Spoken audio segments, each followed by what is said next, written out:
Actually, oh, here I'm setting up the bearing to go due north, as I said before. And I'll turn the sub.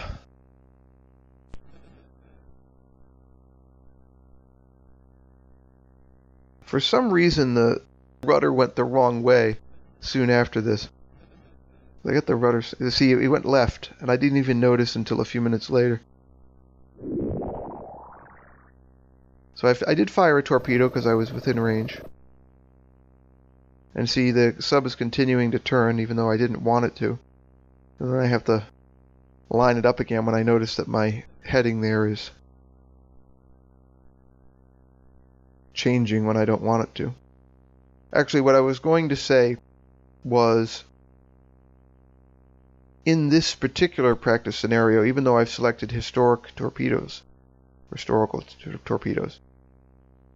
I didn't get any duds. And if I understand correctly, the reason for that is that the Mark 10 torpedoes didn't have the electrical problems that the Mark 14s did. So if you're using Mark 10 torpedoes, my understanding is the realistic thing is for them to work properly. So it's one of the advantages of using one of the older submarine classes, even if they have some problems that are not to be scoffed at. So here I fired another torpedo. And this one will also work, I hope. If I'm remembering right, none of these were duds, as I said. This is, again, a case of recording the soundtrack later, or the narration later.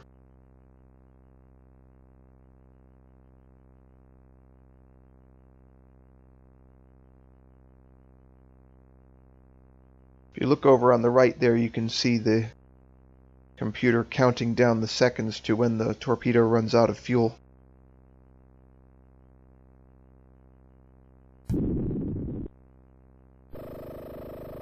So let's take a look at that. And that ship's going down. So then I'll turn the bearing over here. And then after I do that, I will adjust the course of the submarine, or the heading of the submarine, immediately after. But I'm not ready to fire yet. As you can see, the range is more than 3,500 yards. So the sub's lined up, the bearing's lined up, now I just have to wait. Notice earlier I slowed the sub down a little bit to make it easier to turn, and now I'm back up to half speed. Check the battery again. The battery looks fine. I have one torpedo in the bow tubes, and by the time I'm in range I'll hopefully have two.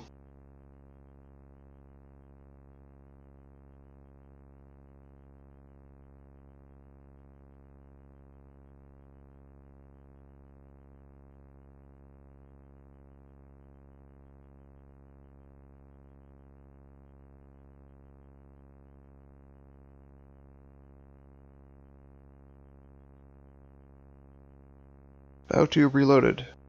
So now we have two torpedoes ready to go.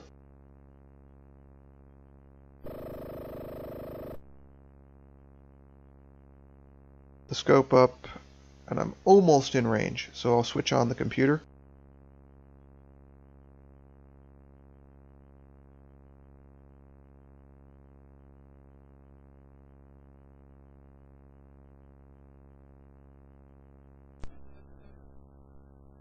Fire the torpedo. Put down the scope and wait.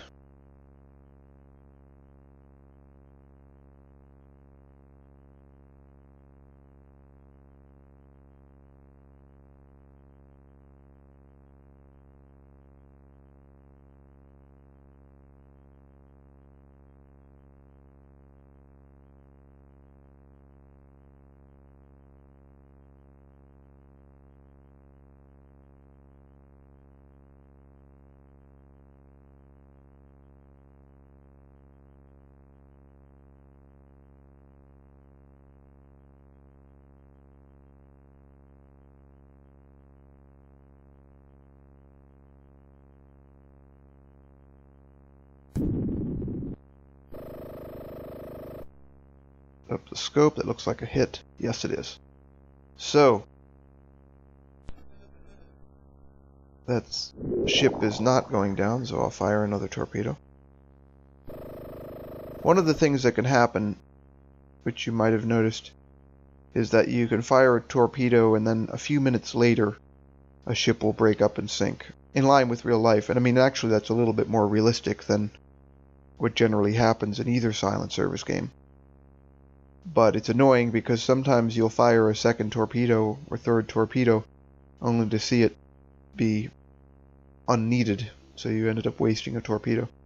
And you don't get a huge number of them, of course, even in, say, a Balau class or a Tench class. And that's another hit. And it's going down. Okay, so then the final Hulk here. I'll adjust my bearing. And then turn the sub onto it.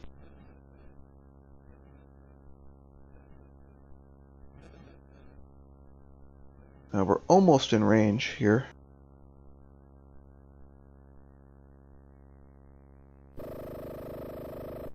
I'll put down the scope and wait a little bit on principle.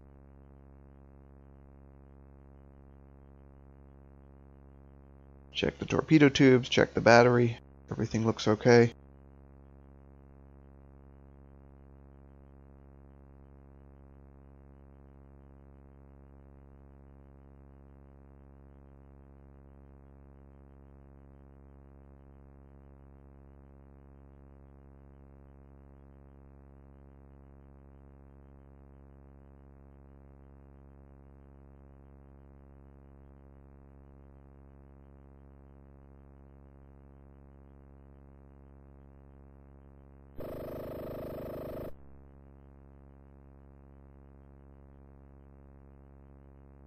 So, I'm within range, so switched on the computer and fired the bow torpedo there. Put down the scope and wait.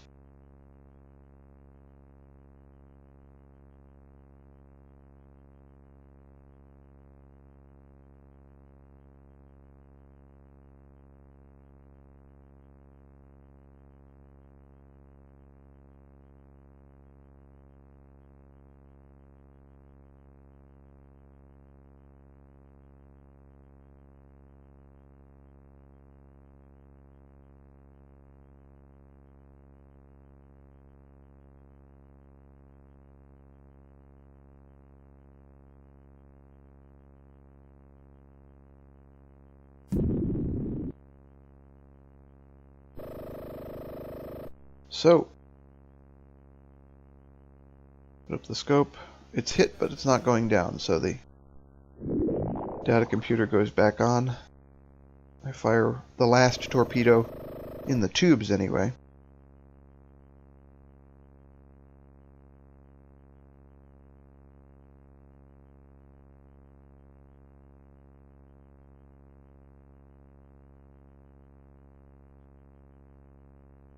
Now it's telling me I have another bow tube reloaded. I don't expect to need it.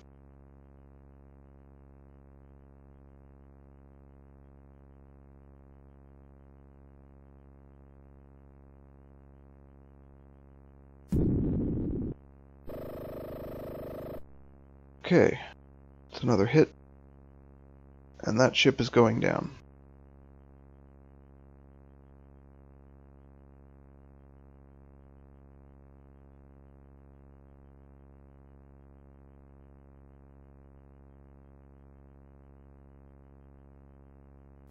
So that's the end of the practice run. So he gives the tonnage sunk here, 4 target hulks, and the score based on various things.